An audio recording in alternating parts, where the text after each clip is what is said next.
Get ready.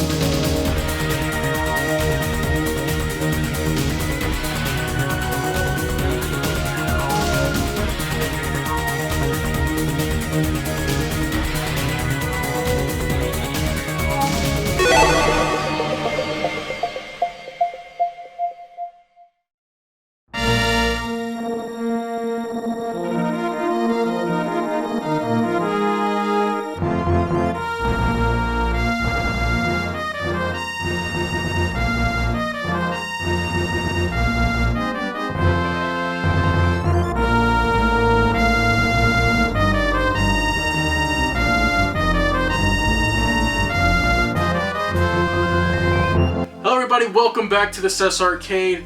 Today's video will be focused on my top favorite Star Wars video games of all time. And there are tons of Star Wars games out there. While I have played most of them, I obviously haven't played all of them to completion. And of course, disclaimer, this is my personal list of favorite games from a galaxy far, far away, so let's punch it.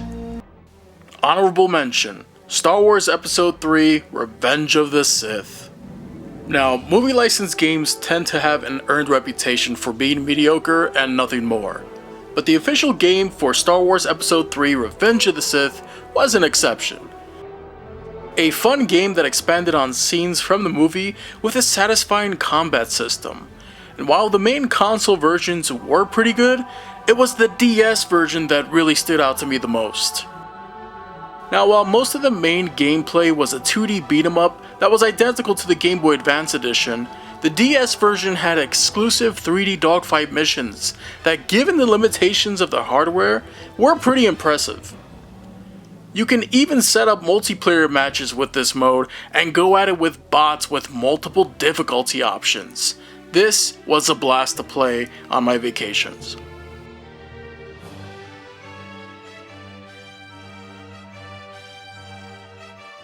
Star Wars The Force Unleashed.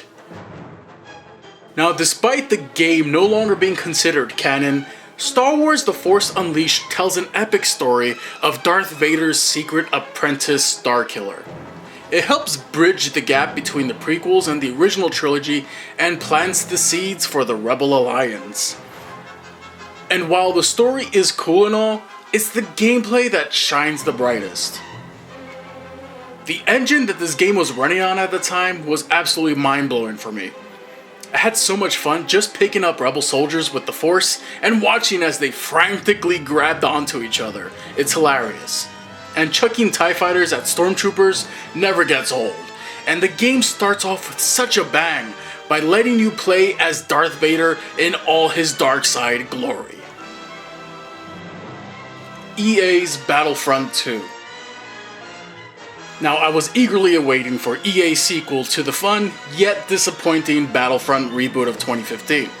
Unfortunately, while this sequel brought a lot of features that was lacking from the first one, it was gimped thanks to EA's shitty business practices showing up where they had no right to. And yeah, I'm talking about that stupid progression system. Thankfully, the game was reworked and patched to cut away most of the bullshit, and what remains is one of the best looking and feeling Star Wars games I've ever played. The single player campaign was also a nice addition and tells a pretty interesting story. Now, it's not a bad game, it's a great one actually, it's just a shame that it took millions of voices crying out in terror for it to get there. Jedi Knight 2, Jedi Academy. You ever wonder what it's like to be a Padawan learning under Luke Skywalker's Jedi Academy post Return of the Jedi? Well, do I have the game for you. Jedi Knight 2 Jedi Academy is a badass Star Wars game that lets you customize your own Jedi from a number of species. You can even create your own lightsaber in this one. One of the cooler aspects of this game is that you can also choose to be uncivilized and use a plethora of firearms from the Star Wars universe, if lightsaber combat really isn't your thing. And with the game recently being re-released thanks to the awesome developers at Aspyr, it's never a better time to join the Jedi Academy.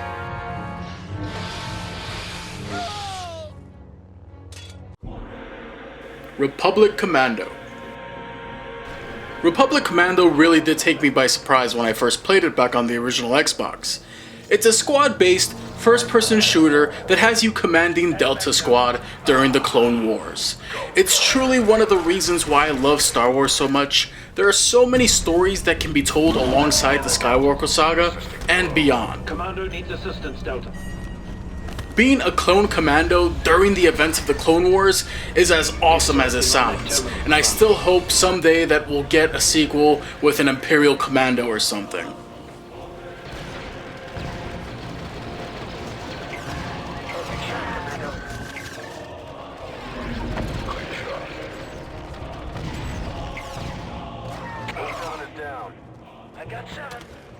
Give him some vector. Star Wars Shadows of the Empire. Shadows of the Empire tells the story of a smuggler, Dash Rendar, as he helps the Rebel Alliance during the events between Episode 5 and 6. The game mixes different styles, from a third-person action-adventure mode to piloting a beautiful Outrider or other Star Wars crafts. The game blew me away as a kid, and there are so many moments that still stick with me to this day. I mean, the game frickin' opens up with the Battle of Hoth, for crying out loud.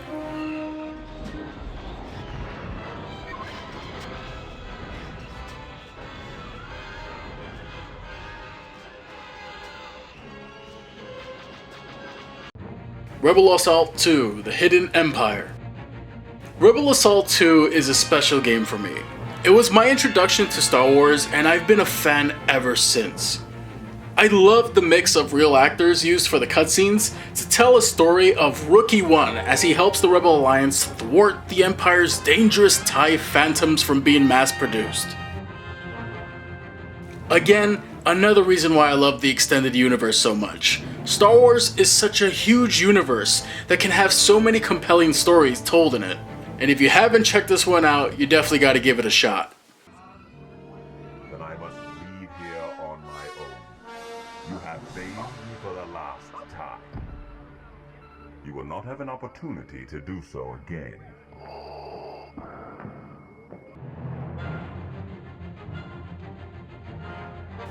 The original Battlefront was awesome and what I always wanted from a Star Wars game at the time, but Battlefront 2 gave us so much more.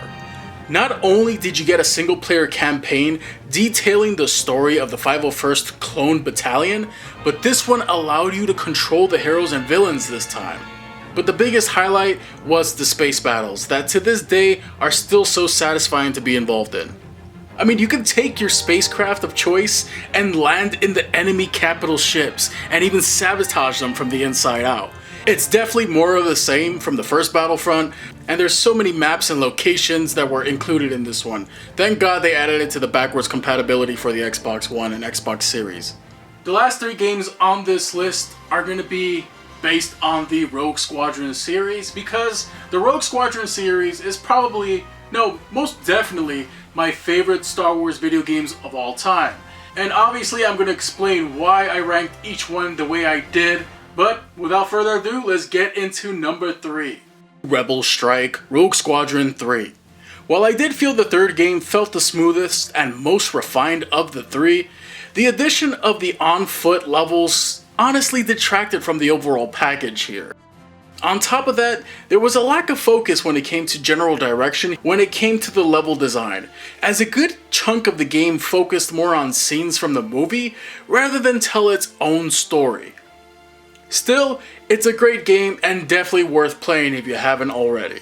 Plus, it has Rogue Leader there as co-op as well, so that's always a plus. Star Wars Rogue Squadron on the Nintendo 64. Having been confined to the linear experiences with Rebel Assault 2 and Shadows of the Empire, the original Rogue Squadron was a revelation to me. Being able to fly around these environments freely in the many iconic Star Wars ships was a dream come true.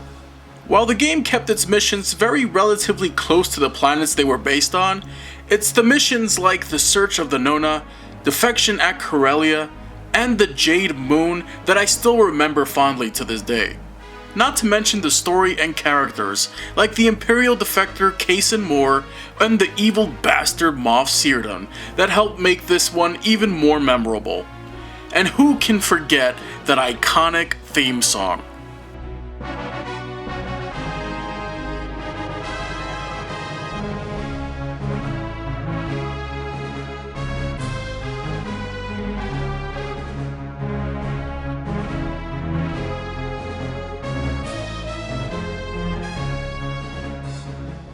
Rogue Squadron 2, Rogue Leader gets the gold here. When given the option as to which game I was going to get with my brand new GameCube, I ended up choosing Rogue Leader, and I do not regret it one bit. The gameplay was further refined from the original on the N64, and the game's graphics simply blew my mind.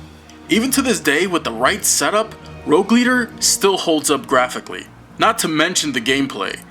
This was one of the earliest and best ways to experience the Battle of Endor, for crying out loud, and that went a long way for a young Star Wars fan like me. Rogue Leader is a timeless experience that I find myself revisiting every year because it's truly one of the greatest Star Wars games of all time, and that's why it will always be my favorite.